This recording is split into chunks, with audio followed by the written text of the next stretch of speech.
Amém. Filipenses, eu vou ler aqui o capítulo 1, a partir do versículo de número 27, e vou seguir no capítulo de número 2, do versículo 1 até o versículo de número 4. Diz assim a palavra de Deus: vivei acima de tudo por modo digno do Evangelho de Cristo, ou seja, como cidadãos dos céus. Vivei acima de tudo por modo digno do Evangelho de Cristo, para que, ou indo ver-vos, ou estando ausente, ouça no tocante a vós outros. Podemos seguir aí? Que estáis firmes em um só espírito, como uma só alma, lutando juntos pela fé evangélica. E que em nada estáis intimidados pelos adversários, pois o que é para eles prova evidente de perdição, é para vós outros de salvação, e isto da parte de Deus, é Deus quem garante. Por isso que ele já disse lá no versículo 6, aquele que começou a boa obra é poderoso para completá-la até o dia de Cristo Jesus. Ele continua: porque vos foi concedida a graça de padecerdes por Cristo, e não somente de crerdes nele. Pois tendes o mesmo combate que viste em mim, e ainda agora ouvis que é o meu. Se há, pois, alguma exortação em Cristo, alguma consolação de amor, alguma comunhão do Espírito, se há entranhados afetos e misericórdias, completai a minha alegria, de modo que penseis, o quê? Tenhais, sejais, tendo o mesmo, nada façais por partidarismo ou vanglória, mas por humildade, considerando cada um os outros superiores a si mesmo. Não tenha cada um em vista o que é propriamente seu, senão também cada qual o que é dos outros. Paulo escreve esta epístola enquanto está preso. Paulo está preso e provavelmente já existe ali um veredito, já existe ali uma sentença para ele. Ele está preso e Paulo sabe das suas dificuldades, Paulo sabe do que está enfrentando nesse momento, das suas dores e dos seus sofrimentos, e embora preso, nessa mesma epístola, Paulo vai citar a palavra alegria por pelo menos 16 vezes. Paulo fala da alegria, e esta igreja, nós sabemos muito bem como ela começou lá em Atos capítulo 16, relata ali o início dessa igreja, quando Paulo e Silas vão pregar o evangelho neste local. Então, pregando ali o evangelho, a palavra de Deus nos fala em Atos que por muitas vezes quando Paulo entrava numa cidade, procurava logo ali uma sinagoga onde ele pudesse pregar o evangelho, ensinar a palavra. Mas nesta cidade especificamente, Paulo chega ali à beira de um rio, ele encontra ali então um local de oração. Ali é uma colônia romana, poucos judeus naquele local, e portanto Paulo chega ali para pregar o evangelho. E neste local de oração então ele encontra ali uma mulher que vende púrpura. Ela então tem ali a sua mente, o seu coração aberto para ouvir aquilo que Paulo está pregando, converte-se ao Senhor, os convida para que eles possam entrar em sua casa. Logo depois, então, indo àquele lugar por várias e várias vezes, uma menina ali com um espírito de adivinhação começa então a falar por várias vezes: estes que estão indo são servos do Deus Altíssimo, estes que estão indo são servos do Deus Altíssimo. Paulo então diz a palavra que, indignado com aquela situação, ele chega próximo daquela menina e então expulsa o espírito de adivinhação, e vai-se embora o lucro dos homens que a tinham como escrava. E aquilo então gera ali um grande problema, porque Paulo é preso, e Paulo ali por volta então da meia-noite, ele começa então a louvar ao Senhor, e o cárcere se abre, e então nós sabemos da história ali da conversão do carcereiro, e vemos então como a igreja igreja começou nessa cidade. Alguns anos depois, então, Paulo, agora preso em Roma, ele escreve uma carta para os crentes que estão nessa cidade. Filipos recebe este nome por causa de Filipe, pai de Alexandre o Grande, e uma cidade também ali onde tinha acontecido ali vários eventos importantes da história, mas Paulo ali agora, ele tem uma grande afeição, ele tem um grande carinho pelaquela igreja. Queridos, Paulo então escreve essa carta falando sobre a alegria, falando sobre as razões da sua alegria, do regozijo no Senhor.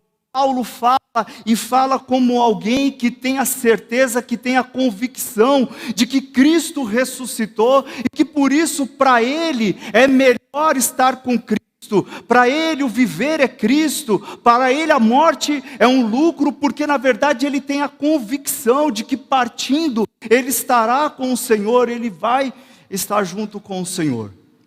Paulo escreve essa epístola para uma igreja, o qual ele tem grande afeição. E ele vai recomendar então agora a igreja, ele vai aconselhar a igreja para que estes crentes, para que estes irmãos, eles possam então viver de um modo digno do Evangelho de Cristo Jesus. Ou seja, olhando para o alto, vivendo unidos como corpo de Cristo. Queridos, nós vivemos uma sociedade onde se valoriza muito o individualismo, onde se valoriza muito essas ideias ou essas concepções que vão levar o ser humano a viver de uma forma só, de uma forma isolado. Pessoas são estimuladas a viver dessa forma todos os dias, em todos os momentos. As ideologias, os conceitos, a mente das pessoas hoje é uma mente onde ele diz de uma forma, ele valoriza muito o relativismo, onde ele diz, olha, não é porque você pensa dessa forma que eu devo pensar da mesma forma, mas na igreja do Senhor, as coisas elas ocorrem de uma forma totalmente diferente. Nós somos unidos pela graça do Evangelho. Aqui as pessoas têm histórias de como se aproximaram de Cristo, de como Cristo os resgatou da morte do inferno. Aqui nós compartilhamos uns com os outros as nossas histórias, nós oramos uns pelos outros, nós nos unimos em Cristo Jesus para glorificá-lo. Nós somos a igreja do Senhor, nós somos o corpo de Cristo. E Paulo tem isso em mente o tempo todo, mesmo quando está escrevendo essa epístola. Paulo tem em mente a importância da unidade da igreja, da unidade do corpo de Cristo, de como o corpo de Cristo precisa estar ali vinculados, unidos. Pastor Carlos Henrique, cuidadosamente, abriu este copo para mim. Parece um gesto, eu diria para os meus alunos, você não vai ganhar nenhum ponto. Mas para ele eu digo, você já ganhou mais de 1000 pontos. E aí eu tenho uma água agora. Então, isso é um cuidado que nós temos uns com os outros. Quando nós estamos ali naquela semana do 24/7, então abrimos ali a sala para que nós possamos então orar uns pelos outros. Entram ali vários irmãos ali ao meio-dia, horário do almoço. Mas ali nós entramos e começamos a interceder uns pelos outros. Nós escutamos as necessidades uns dos outros, nós nos preocupamos uns com os outros, e Paulo tem isso em mente. Tanto isso é verdade que em Romanos capítulo 12, vamos ver aí alguns textos, algumas passagens para nós entendermos o que está na mente de Paulo quando ele escreve isso. Romanos capítulo 12, e o versículo 5, Paulo diz assim: assim também nós, conquanto muitos, somos o quê? Olha só, vamos ler novamente. Assim também nós, conquanto muitos, e membros uns dos outros. Paulo diz em 1 Coríntios capítulo 1, versículo 10, vamos ver lá. 1 Coríntios capítulo 1 e o versículo de número 10. Rogo-vos, irmãos, pelo nome de nosso Senhor Jesus Cristo, que faleis todos a mesma coisa, e que não haja entre vós o quê? Que não haja entre vós divisões. Eu me recordo que lá no ano de 1991, quando eu conheci o Evangelho, eu tinha 17 anos, e conheci o Evangelho numa igreja pequena, que ficava ainda ali, na verdade, no fundo do terreno, e estava construindo então à frente ali um grande templo, e eu conheci o Evangelho, e aquela igreja, ela começou a despertar o interesse de muitas pessoas no bairro, e a igreja começou a crescer, e as pessoas começaram a frequentar aquela igreja, e começaram a ir para lá, muitos até mesmo por curiosidade. Eu quero saber o que é que está acontecendo aqui nessa igreja. E eu me recordo que as pessoas ficavam de pé assim, nas paredes, encostados na parede de pé, e outros do lado de fora, cadeiras nós colocávamos do lado de fora, e muitas pessoas querendo saber o que estava acontecendo naquela igreja. Isso foi uma grande bênção. Mas 2 anos depois aquela igreja se dividiu, e nunca mais foi a mesma. Não é este o modelo que Paulo está aqui nos falando. Ele diz aqui para nós, ele nos alerta aqui, que devemos ser unidos, que devemos ser de fato o corpo de Cristo. 2 Coríntios capítulo 13, versículo 11, Paulo diz assim, 2 Coríntios capítulo 13 e o versículo 11. Paulo diz: quanto ao mais, irmãos, a Deus, aperfeiçoai-vos, consolai-vos, sede do mesmo parecer, vivei em paz, e o Deus de amor e de paz estará convosco.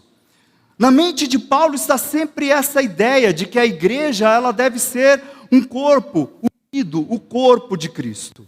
E mais especificamente aqui neste texto, no texto de Filipenses, no seu primeiro capítulo, Paulo então agora nos dá aqui 3 lições importantes a respeito da unidade da igreja, ou de como a igreja, ou por que a igreja, ela deve ser unida. E a primeira grande lição que nós temos aqui, é o fato de que nós vivemos em comunhão, porque nós estamos lutando pela mesma fé, a fé evangélica. Esta é a primeira razão.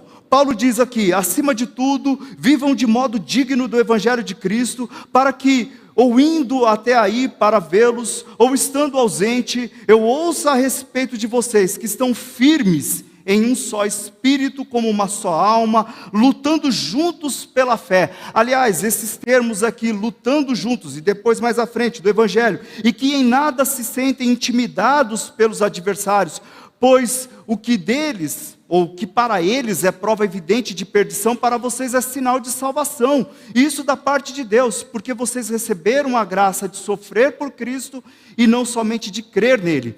Pois vocês têm o mesmo combate, lutar, combater. Aqui é a ideia de gladiadores, mas não de gladiadores que estão lutando um contra o outro, mas de gladiadores que agora nesse momento se unem, que se esforçam, que vão lutar contra um inimigo em comum, que vão batalhar juntos, que vão unir as suas forças, que vão reunir as suas forças, os seus talentos, tudo aquilo que eles têm de melhor, para que eles possam lutar unânimes pela mesma causa, pela mesma fé. Essa é a ideia aqui. E Paulo está falando aqui, portanto nós estamos combatendo, nós temos inimigos. Paulo vai inclusive falar aqui nesse contexto, que alguns pregam a Cristo por inveja, outros pregam a Cristo por vários outros motivos que são dissimulações. E Paulo, ele fala destes falsos obreiros, ele fala contra os judaizantes, ele fala então de pessoas que estão na verdade navegando contra o Evangelho. Mas Paulo fala: nós, igreja, nós temos uma razão, nós temos um motivo claro pelo qual nós somos igreja, pelo qual nós somos o corpo de Cristo. Nós estamos batalhando, nós estamos lutando pela mesma fé. E esses nossos adversários, os adversários, eles já têm aquilo que é próprio deles, porque o próprio Deus já garantiu a nossa vitória, a vitória em Cristo Jesus e a derrota dos adversários. E também é importante dizer que essa luta não é contra homens, mas é uma luta contra principados. Vivemos uma sociedade em que constantemente o mundo, a sociedade, luta contra a igreja, luta contra os princípios do Evangelho, luta contra todas tudo aquilo que colocamos, de acordo com a palavra de Deus, como uma verdade espiritual para as nossas vidas. As ideologias procuram confrontar o Evangelho, as pessoas constantemente procuram confrontar o Evangelho, constantemente procuram impedir o avanço do Evangelho, e não foi diferente aqui nessa cidade, uma cidade que era constituída basicamente por romanos. Eles queriam que as pessoas que vivessem ali, basicamente aquelas pessoas, elas adorassem um único ser, e este ser que deveria ser adorado era o imperador, mas os cristãos se uniam e colocavam uma verdade maior, dizendo que somente Cristo é o Senhor, e nós nos unimos da mesma forma. Diante de tantas inverdades, diante de tantas mentiras que são ensinadas hoje, diante de tantas ideologias, diante de tudo que é colocado para as nossas crianças, para os nossos adolescentes, para os nossos jovens, até mesmo para nós muitas vezes, porque eles procuram inculcar na nossa mente uma ideia que vai contra o Evangelho, eles lutam contra o Evangelho, mas nós, como gladiadores de Cristo, olha só, se é que podemos dizer isso, como homens que conhecem a verdade, que sabemos do poder transformador do Evangelho. Vocês têm alguma dúvida a respeito disso? Olha o que o Evangelho fez com as nossas vidas, olha como nós fomos transformados por Cristo Jesus, olha como Cristo mudou as nossas vidas, como Cristo mudou o nosso ser, como Cristo tem nos conduzido a uma verdade maravilhosa para a glória do seu santo nome. Quando olhamos para a igreja, nós olhamos de fato o corpo de Cristo, olhando para as crianças, olhando para os adolescentes, olhando para os jovens, olhando para os idosos, olhando para os adultos, olhando para aqueles que são abastados e que têm muito, mas olhando também para aqueles que têm pouco, olhando para as nossas diferenças, mas nós somos o corpo de Cristo, e nós estamos nessa batalha, lutando pela fé evangélica, lutando pela fé cristã, batalhando essa fé todos os dias, orando uns pelos outros, orando para que Deus possa alcançar os seus eleitos, para que aqueles que ainda não ouviram a palavra, eles possam ouvir. São missionários que hoje estão no campo pregando o Evangelho em lugares distantes, difíceis, mas nós estamos aqui orando por eles, estamos unidos com eles. São evangelistas, são homens, são mulheres,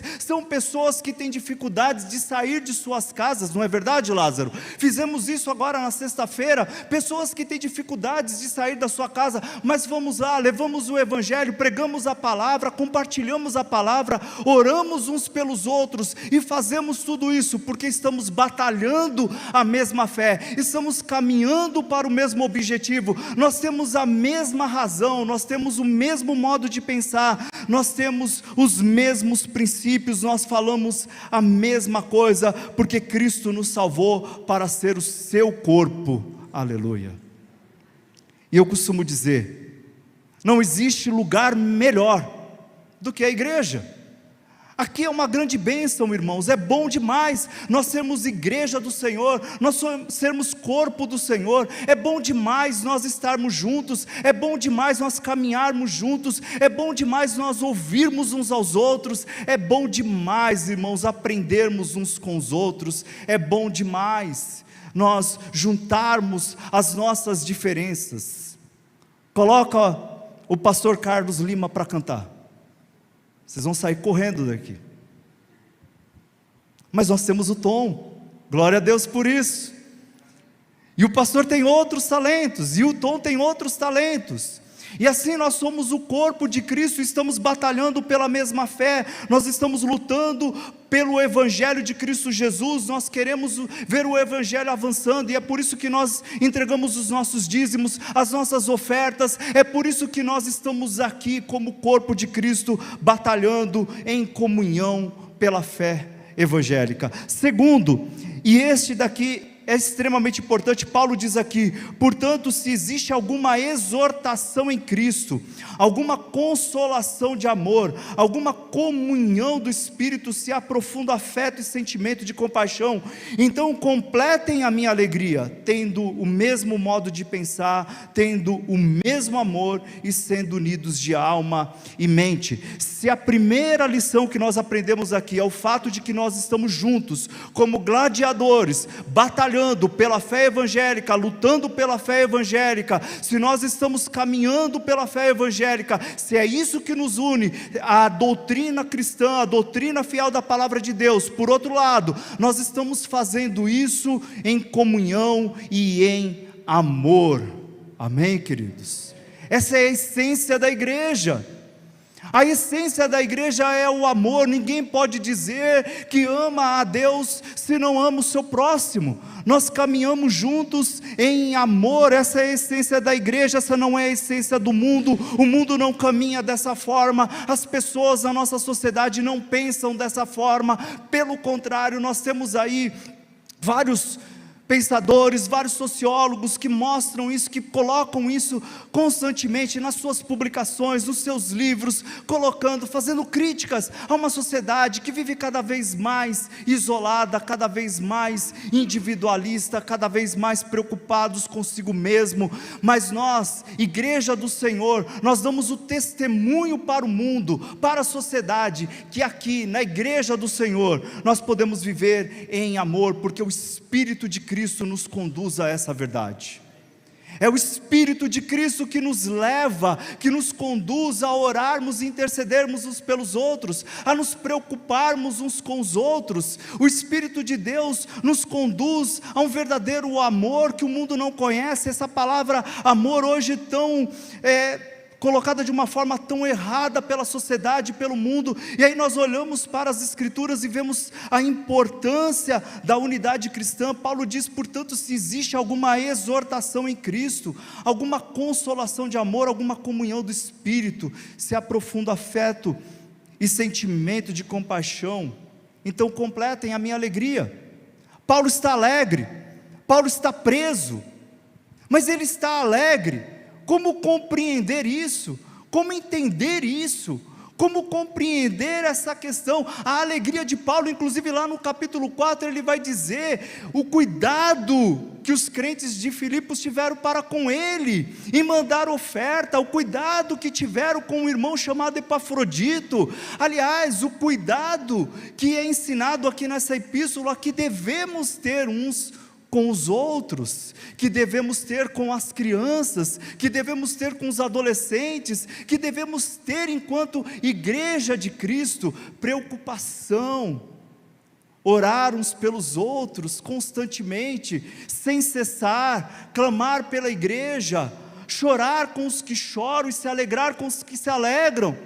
Por muitas vezes ouvimos notícias: o irmão está doente, o irmão está enfermo, o irmão necessita de cuidados. Queridos, a igreja cuida dos necessitados, a igreja se preocupa, a igreja, ela não apenas levanta as cestas básicas, a igreja não apenas, ela realiza coisas desse tipo, a igreja não vai lá para o meio da Cracolândia, simplesmente para dar banho nas pessoas e cuidar das pessoas, mas existe uma preocupação maior com isso tudo, que é o Evangelho de Cristo, é a transformação de vidas, de pessoas, que muitas vezes estão completamente perdidas nas sarjetas, já não tem mais dignidade humana, mas o poder do Evangelho resgata essas pessoas, transforma a vida dessas pessoas e as recoloca na sociedade como pessoa digna, porque o Evangelho faz isso. Nenhuma ideologia tem o poder de fazer isso. Nenhuma ideologia pode unir as pessoas como a igreja, ela une as pessoas em torno do Evangelho, da pregação do verdadeiro amor, da dedicação. Cristo Jesus lavou os pés dos seus discípulos, cuidou dos seus discípulos, e em momento algum, Ele deu vazão à ideia de que um deveria se sentar à direita e o outro à esquerda. Pelo contrário, o tempo todo Cristo, Ele nos conclama a sermos um só, o corpo dele, a igreja dele, e a sentirmos as dores uns dos outros, a lamentarmos, a chorarmos, a nos alegrarmos. Paulo está na prisão, mas Paulo fala de alegria, fala de regozijo. E no único momento em que ele vai falar de tristeza nessa epístola, é quando ele soube da enfermidade de Epafrodito, e então ele diz que o Senhor o livrou daquela enfermidade, e ele chegou àquela enfermidade, ele chegou às portas da morte, porque por causa do Evangelho, e Paulo diz, o Senhor o livrou da morte, para que não fosse acrescentado tristeza sobre tristeza. E aí nós perguntamos, ora, Paulo está triste ou Paulo está alegre?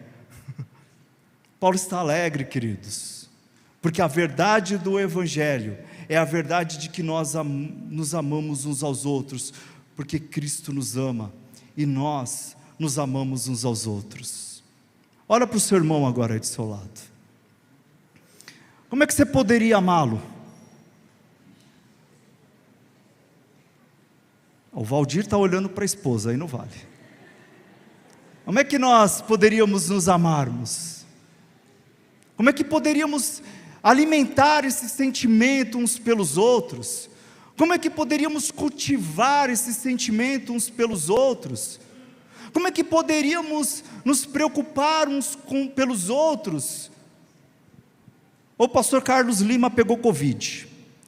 Aí na segunda-feira liga o doutor Alberto lá em casa. Aí na terça-feira o doutor Alberto liga de novo. Aí na quarta-feira o doutor Alberto ligou de novo. Aí na quinta-feira o doutor Alberto ligou novamente. E aí na sexta-feira o doutor Alberto não só ligou e perguntou se ainda estava precisando de mais alguma coisa.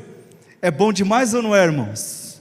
Isso é a igreja do Senhor, queridos, porque o Senhor é bom e cuida de nós, e nós cuidamos uns dos outros, porque somos o corpo de Cristo, e nós sentimos amor uns pelos outros, e nos dedicamos uns aos outros, nos dedicamos no cuidado que temos para com as crianças, no cuidado em educarmos os nossos adolescentes, em cuidarmos dos nossos jovens, enfim, porque nós estamos cuidando uns dos outros, porque Cristo nos amou. E terceiro, qual é a terceira lição que nós temos aqui? Paulo continua dizendo: não façam nada por interesse pessoal ou vaidade, mas por humildade, cada um considerando os outros superiores a si mesmo, não tendo em vista somente os seus próprios interesses, mas também os dos outros. Como assim, Paulo? Como assim? Nós vivemos uma sociedade onde bom é ser o melhor, de fato, é competir. Nós temos que competir, nós temos que provar que somos melhores do que o outro. Bom é aquele que consegue vencer, bom é aquele que consegue ultrapassar barreiras, bom é aquele que consegue demonstrar que os seus talentos são melhores do que os outros, bom é isso. Mas Paulo diz, não façam nada por interesse pessoal ou vaidade, mas por humildade, cada um considerando os outros superiores a si mesmos. Como assim? Como que eu vou considerar o outro superior? Como é que eu vou considerar o outro melhor do que eu? Paulo nos ensina aqui a terceira lição, a comunhão na humildade. Na igreja de Cristo, nós caminhamos com humildade, nós caminhamos servindo uns aos outros, não por ambição. Ninguém aqui está caminhando neste local com o objetivo, com o interesse de ser aqui um anjo superior aos outros, subdeus. Já pensou? Ninguém aqui está com o interesse de se colocar acima do outro, mas o nosso interesse aqui é servir, é adorar a Cristo, em submissão uns aos outros, considerando o outro em humildade, em considerando o outro melhor, considerando que o outro talvez ele tenha, porque Cristo colocou através dele, na vida dele, talentos, como eu falei agora há pouco. Deus colocou talentos que eu não tenho, Deus colocou na vida dele obras das quais eu não tenho, e portanto o outro ele é superior a mim. Paulo vai dizer por muitas vezes, a sua condição enquanto cristão. Ele diz: eu que sou o menor, eu que sou o principal dos pecadores, eu que sou. Paulo se coloca por muitas vezes dessa forma, e a regra é essa. Romanos capítulo 14, Paulo coloca da seguinte forma, versículos 1 a 4, Romanos capítulo 14, dos versículos 1 a 4,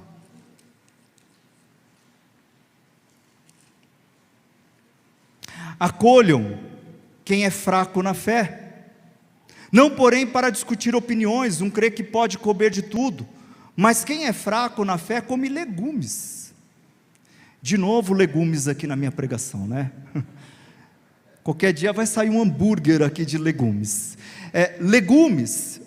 Então ele diz aqui, olha, um acredita que pode comer legumes, que é bom comer legumes. Quem come de tudo não deve desprezar o que não come, e o que não come não deve julgar o que come de tudo, porque Deus o acolheu.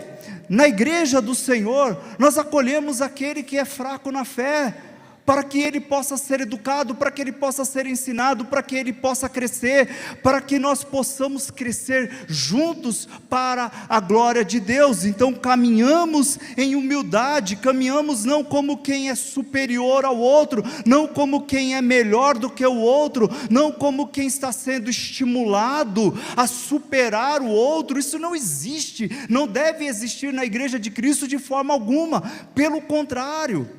Os nossos interesses aqui são os mesmos, e é por isso que nós caminhamos dessa forma, em humildade. Paulo nos ensina aqui, através dessa epístola, que quanto mais alguém percebe que Cristo amou o irmão com amor ardente, dando provas disso ao entregar-se para salvá-lo, tanto mais desejará que prosperem os interesses desse irmão. O meu interesse é que os irmãos prosperem, que os irmãos possam crescer, que os irmãos possam se desenvolver, que os irmãos possam se tornar cada vez melhores para a glória de Deus. E esse é o desejo de Paulo para os crentes que estão ali na cidade de Filipos. Esse é o desejo de Paulo, que aqueles crentes possam caminhar, batalhando pela fé evangélica, em amor, mas em humildade, servindo uns aos outros. Ele vai dar o exemplo daqueles que são maus obreiros, daqueles que se colocam como superiores aos outros, e ele mesmo vai dizer: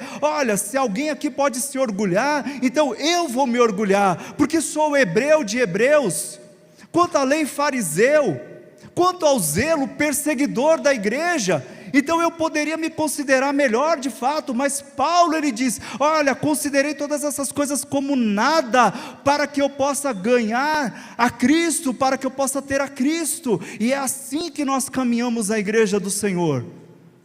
Aqui todos fazem parte do mesmo corpo, o corpo de Cristo. E quando um está sofrendo, todos sofrem. Quando um chora, todos choram. Quando nos alegramos, nos alegramos. Quando temos motivos e razões para festejar, seja um casamento, seja no momento do batismo, nós celebramos, nós adoramos a Cristo como o corpo de Cristo, e assim nos alegramos na presença do Senhor em humildade, servindo uns aos outros em humildade. E qual é o grande exemplo que Paulo vai trazer então? Aí a partir do versículo 5, então agora Paulo, ele nos chama a atenção de uma forma muito importante. Ele olha agora, depois de dizer isso, acima de tudo, eu quero que vocês vivam de modo digno do Evangelho, eu quero que vocês vivam como cidadãos do céu, eu quero que vocês sejam unidos, eu quero que vocês sejam gladiadores batalhando pela fé evangélica, eu quero que vocês vivam em amor e humildade, mas vejam só, olha aqui, tenham entre vós o mesmo modo de pensar de Cristo Jesus, que mesmo existindo na forma de Deus, não considerou ser igual a Deus, algo de que deveria ser retido a qualquer custo. Pelo contrário, Ele se esvaziou, assumindo a forma de servo, tornando-se semelhante aos seres humanos, e reconhecido em figura humana, ele se humilhou, tornando-se obediente até a morte, e morte de cruz. Por isso também Deus o exaltou sobremaneira, e lhe deu o nome que está acima de todo nome, para que ao nome de Jesus se dobre todo o joelho nos céus, na terra e debaixo da terra, e toda a língua confesse que Jesus Cristo é o Senhor, para a glória de Deus. O que nos importa, queridos? O que importa para nós? O exemplo maior, Cristo Jesus, que sendo Deus, Criador dos céus e da terra, Criador do universo, Senhor de todas as coisas, esvaziou-se a si mesmo, tornou-se como um de nós. Imaginem Jesus, um bebezinho, imaginem Jesus crescendo, imaginem Jesus se tornando um adolescente, e aos 30 anos ele começa o seu ministério, prega a palavra, cura muitos, ressuscita, mas ele é morto, ressuscita ao terceiro dia, realiza uma obra que nenhum homem poderia realizar, e tudo isso por amor do seu corpo, por amor da sua igreja, para que ele pudesse comprar para si um corpo lavado e remido pelo seu sangue.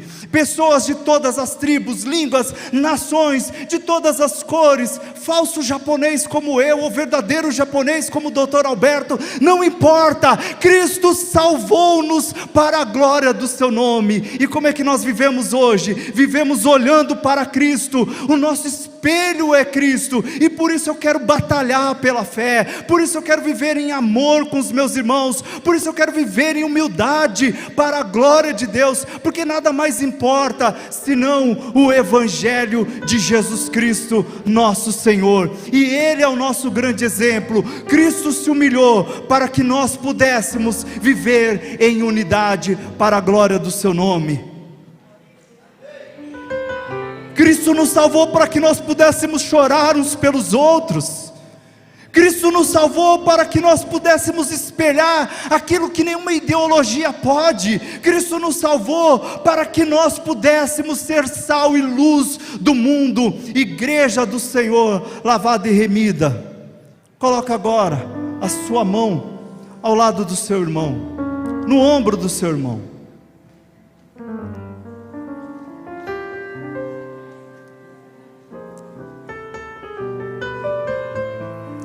Interceda agora uns pelos outros. Senhor, eis aqui a sua igreja, Pai. Queremos viver em comunhão, Senhor. Queremos viver unidos. Queremos viver para a glória do teu nome. Queremos viver honrando ao Senhor. Queremos viver batalhando pela fé evangélica. Queremos, Senhor, viver, ó Deus, em amor. Queremos viver em humildade. Queremos viver, ó Deus, servindo uns aos outros. Ó Espírito Santo de Deus, lava-nos, ó Deus, de todo pecado, de toda iniquidade, e nos ajuda a nos unirmos cada vez mais, ó Pai, neste propósito maior, Senhor, que é a pátria que está nos céus. Une a tua igreja, Senhor, une o teu povo, ó Deus, revigora o teu povo, fortalece os jovens, fortalece, ó Deus, os adolescentes, fortalece, ó Deus, as crianças, ó Pai, salva as crianças, Senhor, toca no coração delas, ó Pai, a tua santa palavra, para que elas possam se voltar para ti, ó Deus. Senhor, em nome de Jesus, distribui os dons na tua igreja, Pai, os dons para a música, os dons para a intercessão, os dons, ó Pai, para a ministração da tua palavra, os dons, ó Pai, ó Senhor, mas principalmente enche a tua igreja deste amor, ó Deus, deste amor uns pelos outros, ó Pai, para que possamos caminhar em unidade para a glória do teu santo nome, em nome de Jesus. Amém e amém. E assim nós vamos caminhar para a glória de Deus, unidos, amém?